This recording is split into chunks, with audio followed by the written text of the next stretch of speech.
Please. And did you want to share your slides? I think we can start with your slides, really, Adam. Okay, no problem. It's probably better. We can do that. So let me just check to see. Can just somebody give me a thumbs up if you can see my slides? I can see. Okay, great. So I'm just going to go to slideshow.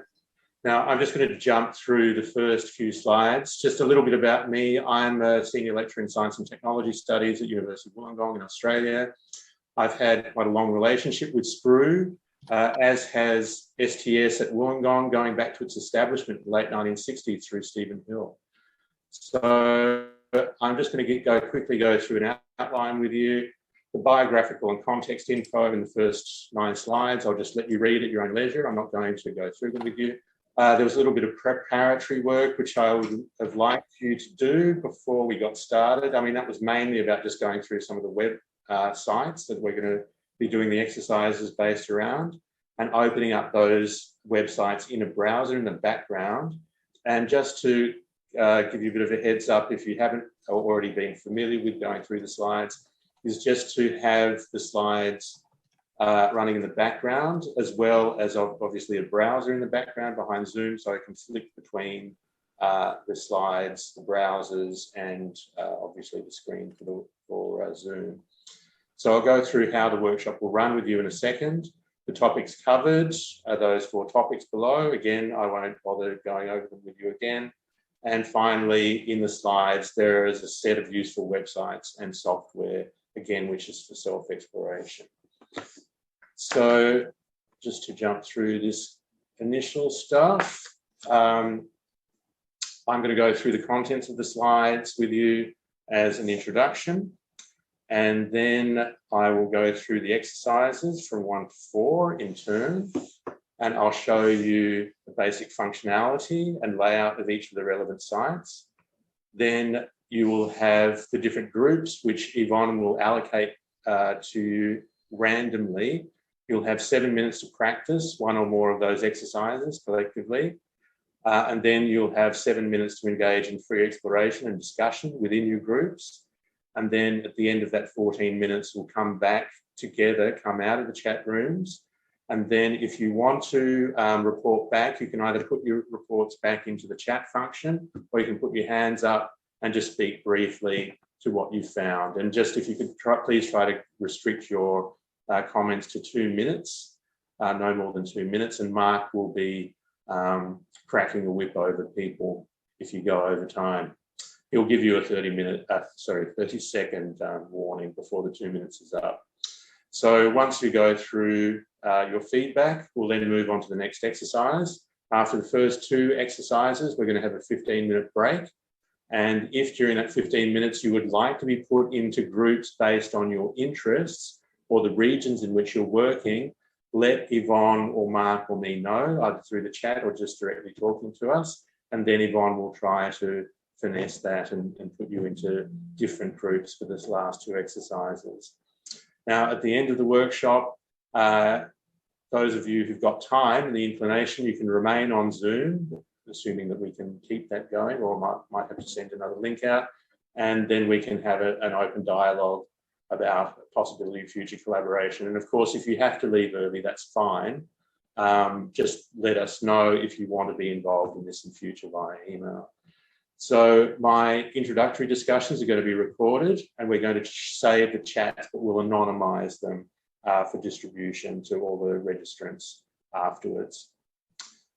So Yvonne and Mark and I are going to help organise the participants into groups of 4 in the chat rooms.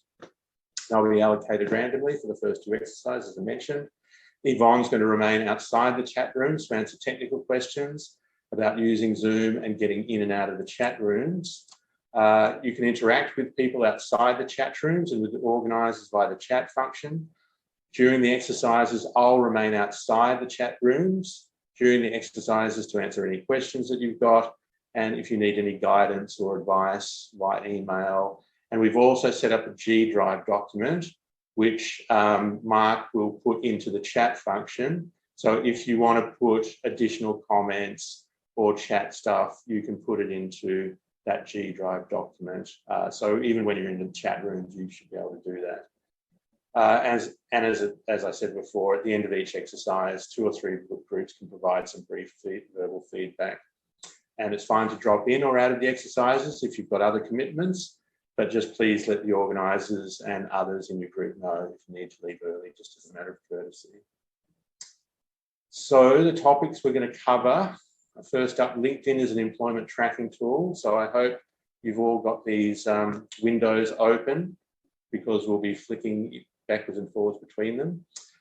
Secondly, we're going to look at media analysis for tracking covert networks, and I want you to use DuckDuckGo to do that, not Google for searching, because Google puts all kinds of restrictions on the search functions. So DuckDuckGo for that. Then we'll look at some sources of information on lobbying and do a couple of exercises around that. And then you have a chance to freely explore some of the other lobbying websites as you please. And then some sources of information on political donations.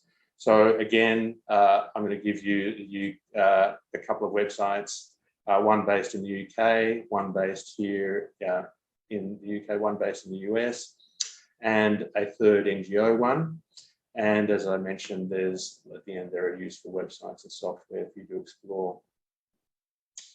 So as Mark mentioned, one of the goals of the workshop is to empower our fellow researchers with some tools that we can all develop to identify actors in covert networks, identify the kinds of sources that can reveal these linkages, provide some guidance about the kinds of political, financial, regulatory and legal advantages that these actors are able to win for themselves and other people in their networks, build a constituency of research to share our research for future collaboration and support.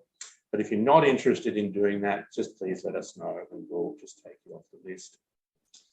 So to move on to the first exercise, which is about LinkedIn, those of you who've already used this in the past will be somewhat familiar with it, but it's a really useful resource for identifying employment and education linkages between individuals and organisations of interest.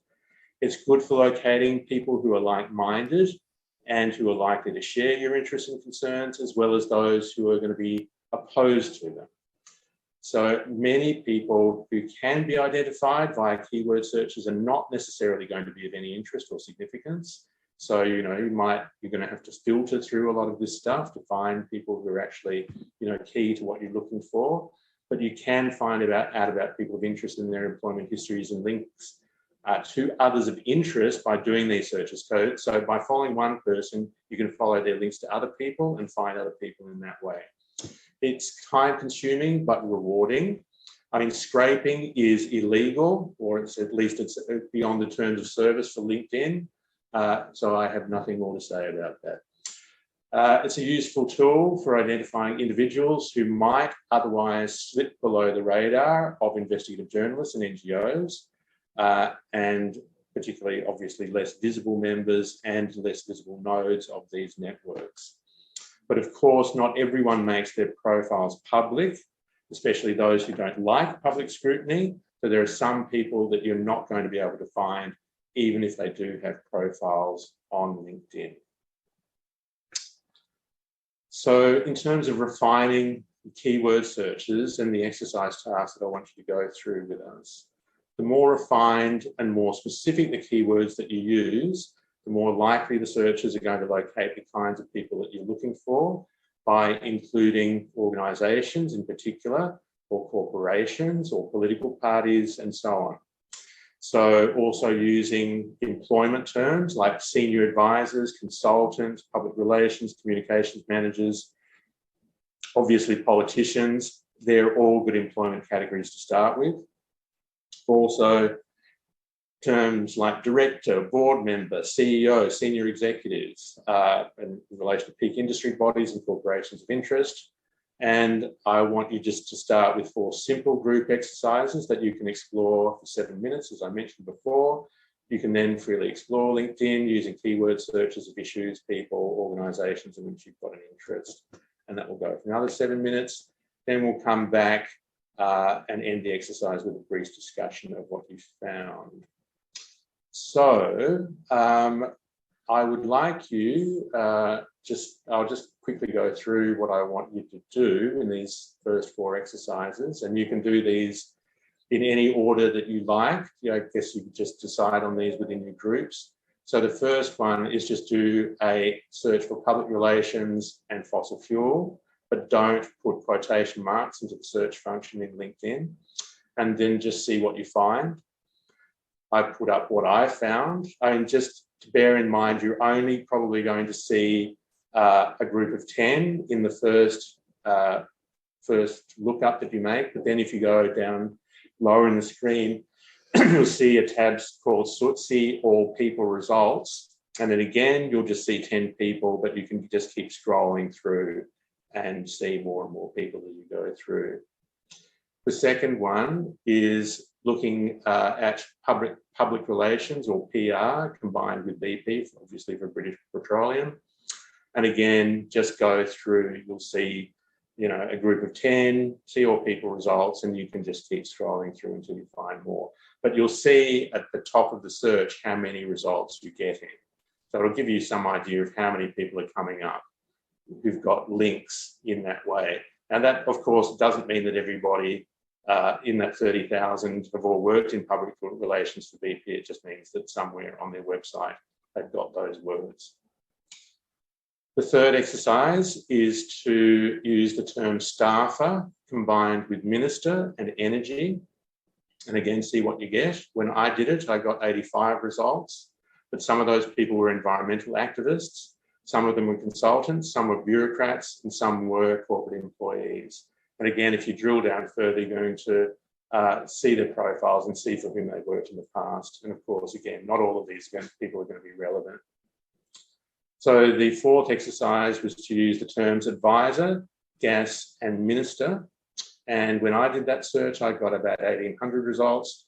And I found that quite a few of these people I didn't have in my database already. So I need to update my database. So I'm going to stop sharing for the moment. I'll come back to this at the end of the exercise. So I'm hoping that, Yvonne, you've been able to work out how to put people into groups, and fingers crossed. Yeah, and hopefully you can all get started on mucking around with some of this stuff. So I make the time now 9:52, so that would mean 14 minutes from now.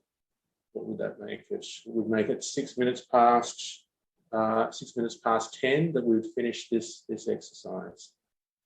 That makes sense? So Yvonne, how are you going? Okay. Right, well, I'll start opening the rooms and people will be allocated to them. Does anybody have any questions before I do that? No? Okay. Seems so. So moving on to the next exercise. And Rebecca, if you can just give me a thumbs up if you can see the screen. Great, thank you. So the next one, this is just a matter of using DuckDuckGo. So make sure you're not using Google to do this search. Find DuckDuckGo as a search engine to do it. So this is really just about searching, well, really just searching DuckDuckGo. I mean, you can go specifically into news websites, but I have found in the past that it's not quite as useful going into individual news websites to do these searches. It's actually better just to do a general search.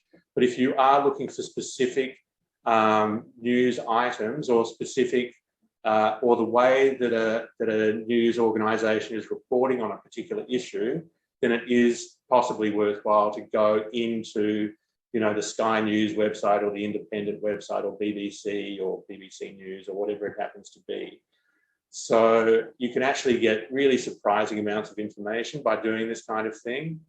So the kinds of searches that I would tend to do around this would be looking at doing keyword searches for like lobbyist, consultant, advisor, and just be conscious that people spell that word differently, advisors and advisors, public relations people, strategists, media and communication spokespeople. You can locate all of these kinds of people through news articles or just through doing general sort of searches. And because former and current politicians and political staffers often come from these sorts of backgrounds, you can find out quite a lot about these sorts of people. So then you can combine these kinds of searches with doing keyword searches for things like political parties. So, in Australia, the ALP or Labor, spelled L-A-B-O-R, as opposed to Labor here in the UK, L-A-B-O-U-R.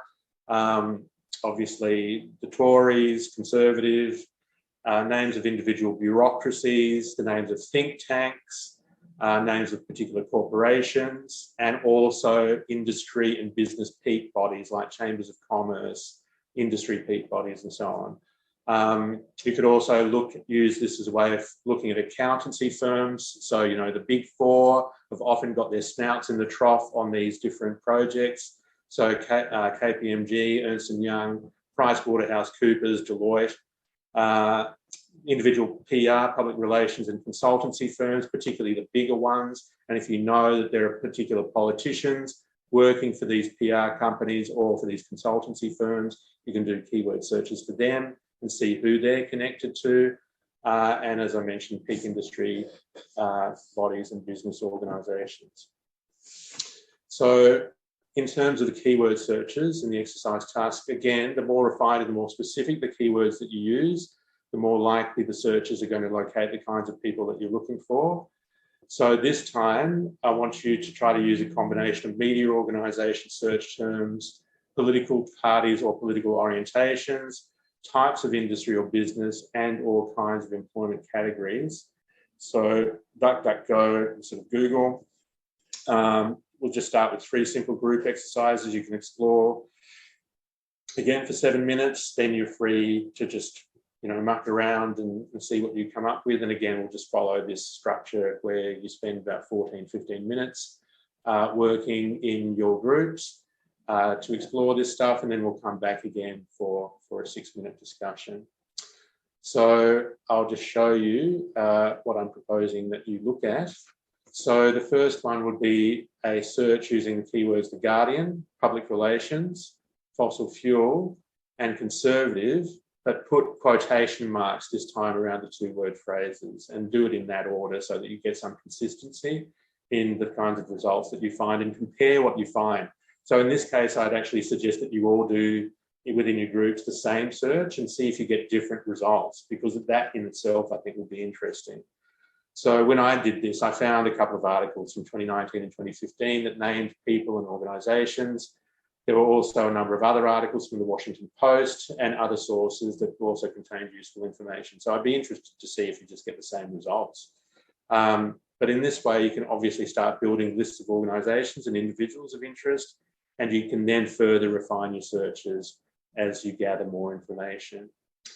And it's also going to be helpful, it will also help you find potentially useful websites created by smaller investigative journalism groups and community-based public interest and activist groups, right? And often these smaller groups will have drilled down to find more detailed information about certain issues that you might not have been aware of previously. So it's actually a really good way of finding about local campaigns and local activist groups who are involved in stuff, because otherwise they're going to have zero public profile, but because they might have been writing blogs or created websites on specific issues, you can find out about them in this kind of way. So the next exercise is doing a search using keywords lobbyist, defence, contractor, and Republican without quotation marks in that order. Now, this is going to throw up lots and lots of links in the United States. And I found literally dozens of articles from multiple sources, from mainstream to independent media and investigative news sites. And in these articles, they would name people, they'll name issues, they'll name organisations, including political links, not just to the Republicans, but to the Democratic Party.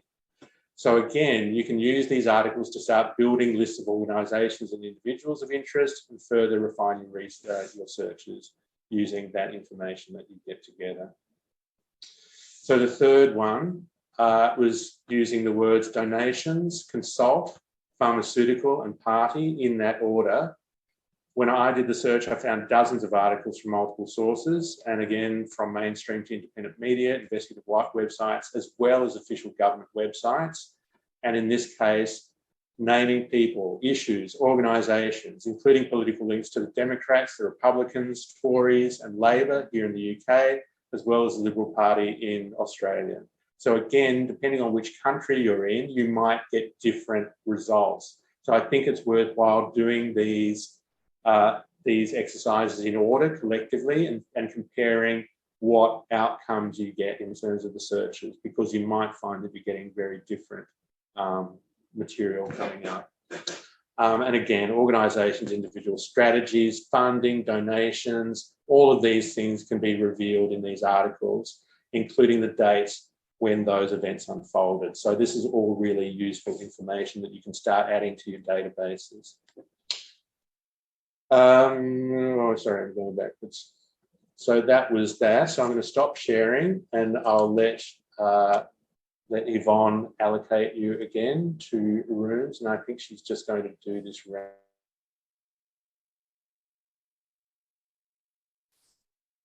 And if somebody who's got their camera on, Naziar, can you give me a thumbs up if you can see the slides? Great, thank you very much. I'll go to slideshow and on to the next exercise. Okay, so some informational lobbying. Slideshow, concurrent slide. Okay, so our next exercise is focused on lobbying and lobbyist websites. So obviously there are both official government websites on lobbying and there are NGO websites. Now, I thought I'd put up the link to the Irish website, but I haven't, but you know, pretty simple to find if you wanted to look for that. But I have put links up for the Australian, Canadian, UK and US government websites. These websites provide some idea about consultancies and lobbyists, who's involved, what kinds of issues they're focused on. Obviously, some jurisdictions have got a lot better and more comprehensive information than others. The Australian websites are not very good on the whole. This has been an ongoing issue in Australia for lack of transparency about these things, which is one of the reasons I've been doing this work in Australia. Most of these websites reveal names of lobbyists, lobbying companies, and the issues about which they're lobbying. Some also contain information about whether lobbyists were former politicians. In Australia, the federal government website says if they were federal politicians, but not if they were state or council, local government politicians.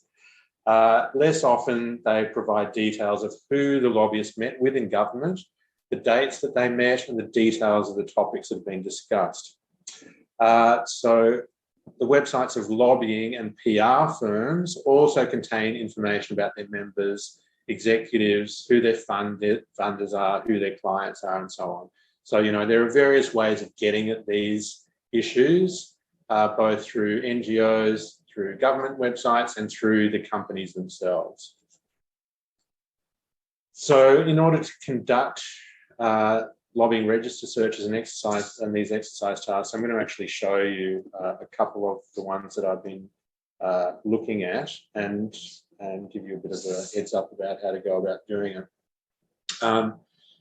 The information that's contained in government databases can be fact-checked, and you can also get more detailed information about documented individuals, including the months they began or left employment, particularly if you're talking about politicians and senior bureaucrats, but also other senior executives. Well, in the case of politicians, looking at parliamentary and congressional websites, using official Wikipedia pages, because they will put their profiles up there and they will list, you know, what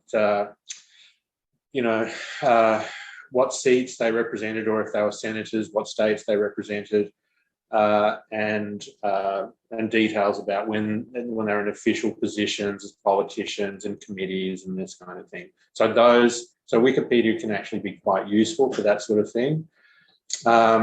Also, obviously, LinkedIn, corporate websites you can use to cross-check employment histories of political staffers, senior bureaucrats they've worked in the private sector. And in this exercise, your group can focus on searching your government lobbying register and or the NGO lobbying website, and I'll show you this in a minute, and then explore these things in more detail yourselves. Now, I've put up, these are lists of the Australian websites. They're quite variable in the kind of information that they provide. I've put up links to the lobbying requirements at the state and federal level for the US, and a link to the actual search engine for US, and I'll show you this in a minute. Canada has also got these websites. Ireland has got them. UK government has got them. So I'll share you my screens in a minute to show you how to go about doing this, because it's a little bit more complicated. There are also obviously NGO sources, and this is by no means comprehensive, but this is what I've been able to find. So some of these are Australian-based, some of them are Europe-based, some of them are US-based, Canadian-based. I couldn't find any that was specifically focused on the UK, but I think the European Union and Europe-based ones will show you stuff related to the UK. So in the first exercise, I wanted to show you the Canadian Registry of Lobbyists. And for this one, to do a search using petroleum, and then below that with all the words, and I'll show you how to do this in a second, with all the words from the drop-down menu. And in the documents type, select registrations, active only, and leave the search criteria for type blank from the drop-down menu. So I'll show you this in a second. I'll just go through the exercises with you first. And then the second one, just keep the web page open, click on the link under government institutions, the left-hand column, and click on different government bodies and see how the contents of the right-hand column change. Now, this won't make any sense until we actually go into it. The third site is actually, this is a commercial website. It's a US website, really comprehensive. But if you want detailed searches, you've got to register and pay for them. But you can still see quite a lot of information for free just by looking at this. And in this one, it's the directory of lobbying firms. You click on by issue. You can click search by issue. In this case, I just wanted you to look at science and technology and energy nuclear, and you'll see literally hundreds of firms. It's really, really comprehensive. As I said, you've got to pay for it to get detailed reports. But, you know, this is what they say. We track every lobbyist firm, client that lobbies on whatever that particular issue is. Our reports provide detailed information on every lobbyist's history, all their clients, their billing rates, the agencies they've lobbied, what bills they discussed, summaries of their positions. Now, this is something that lobbyists themselves are using, right? So you can see what the competition is working on right now. So that's potentially really useful. And, you know, particularly if you've got funding for your research, it will make it possible to do that. So now I'm going to stop sharing, and I am going to minimize, and then I'm going to share my web browser. Here we go. So again, Mark, can you just confirm that you can see my web browser and you can see the Canadian one? Advanced registry search. Yep, that's there. Okay, great. Now I just need to minimize my own screen so I can see what I'm doing here. So what I want you to do is in this section, you go keyword search, petroleum.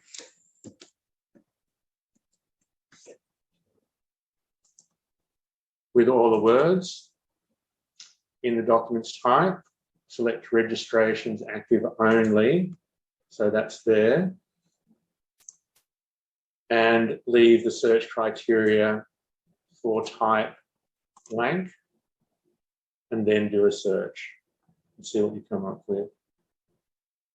So then for the second exercise, what you would do is click under the government institutions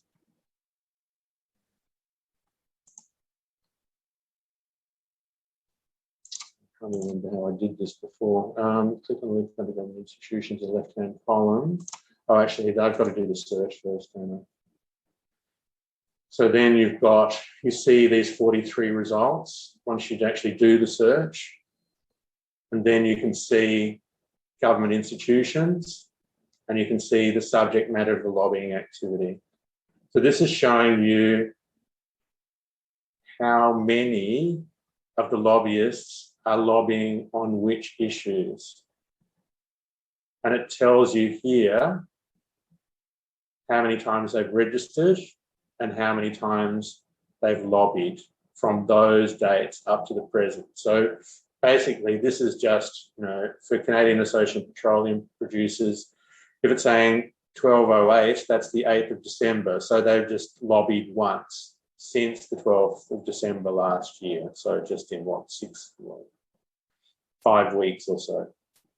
So this gives you an idea of, how many times they've done this. You can see Petroleum Services of Canada, 52 of 52, and so on.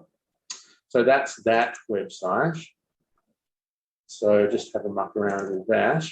And then with the lobby data one, which you can see here, you click on by issue, and then what I was suggesting, but you look at anything you like here, obviously. You can see there's heaps of different topics there. But I was suggesting as you look at science and technology, well, let's just look at that for a start. And you can see, again, literally hundreds of individual companies, but also lobbying firms and consultancies. So that's heaps there that you can see. Now, I assume once you click on these that you can see a bit more information about them. But if you want a sample issue report, as I say, you've got to pay for it. So you purchase. I don't know how much it costs. I didn't go into that level of detail. But you can basically see, how much material there is there. So I'm going to let you also have a look at lobby facts. Remove this. So lobby facts. What I'm suggesting you do is just check out the biggest EU business lobbies today, or check out the biggest EU lobby firms today. So you can just check on that, and you can see Google, Facebook, Bayer, Shell, the usual kind of suspects, as you can see. And if you want to go back to biggest US lobby firms, again, this is really useful, I think, because, if you want to look at who's working for these companies, you can also, now that you've got this list, you can see who they are, where they're based, which countries they're based in, and you can start digging around to see who works for them. And you can use LinkedIn, and you can use DuckDuckGo and these other search engines to muck around and see what you can find. So I'm going to stop sharing my screen, and I'm going to let Yvonne reallocate you to rooms, because I assume that nobody was interested in going by region or whatever, because we didn't hear any feedback about that. So Yvonne, I think you can just reallocate people randomly to our 25 remaining participants, and I can join in with one of the groups. Okay. There we go. Great. So I'll see some of you in a minute. So Carla, can you just give me a thumbs up if you can see my slides? Thank you. Okay, so this last exercise, slideshow, concurrent slide, is sources of government information on political donations. So obviously different governments have got websites, official websites containing information about donations.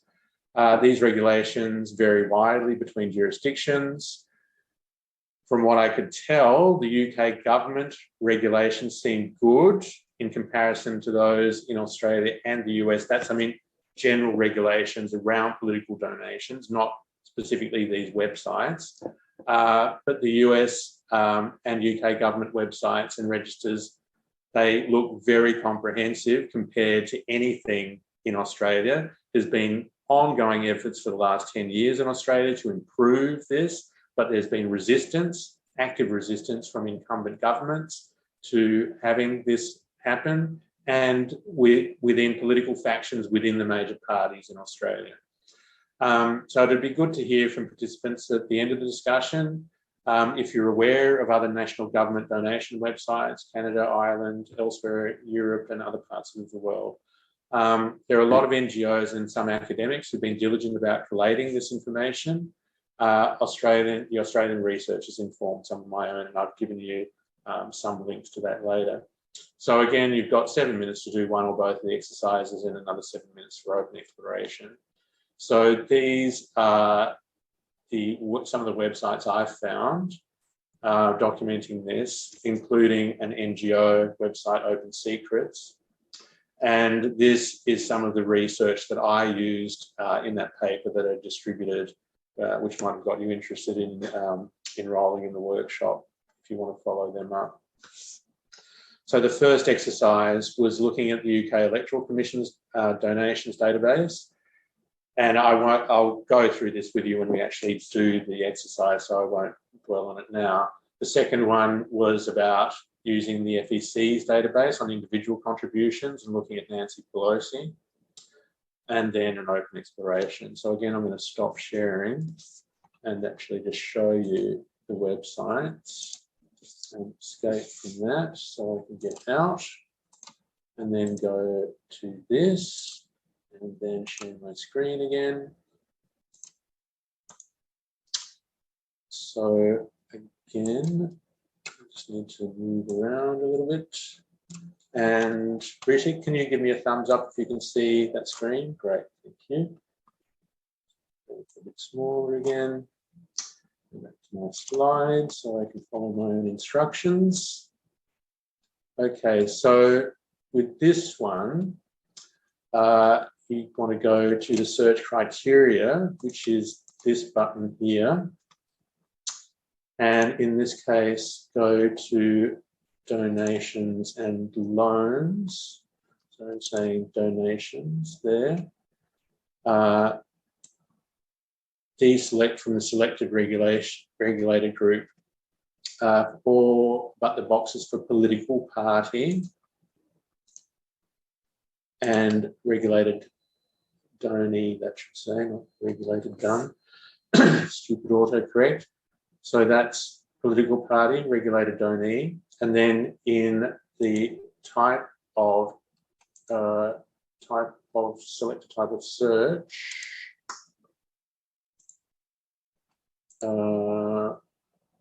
search for type Green Party,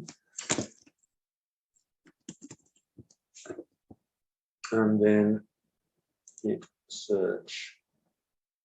So there you go. That's should be what you will see.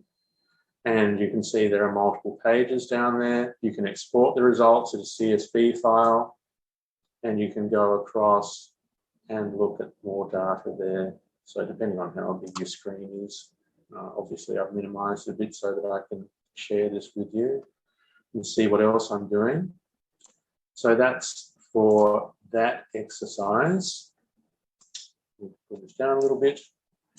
And then for exercise 2, this is the US government website. Now this is a lot more detailed and a bit more difficult to explore.